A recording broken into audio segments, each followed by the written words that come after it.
down. It ain't what you think. I can explain. I think you was fucking my cousin in my house. All right. That is what I think. All right. Look, just calm down. Let me explain. No. Look, baby. I came over to make up with you. I ain't going nowhere to talk. Just talk to me.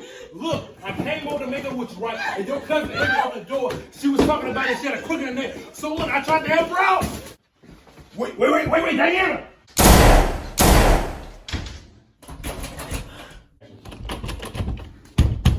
Open up the door, bitch. I'm sorry. You ain't sorry. You always with somebody, man. Open up the door. You know what? I ain't even mad. Because you a hoe. I knew you was a hoe before you moved up here with me.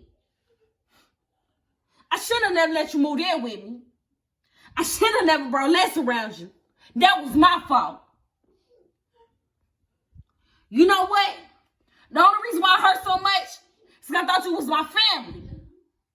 I thought you loved me. But I guess I was wrong. I'll be at my mama's house till I find someplace new to stay.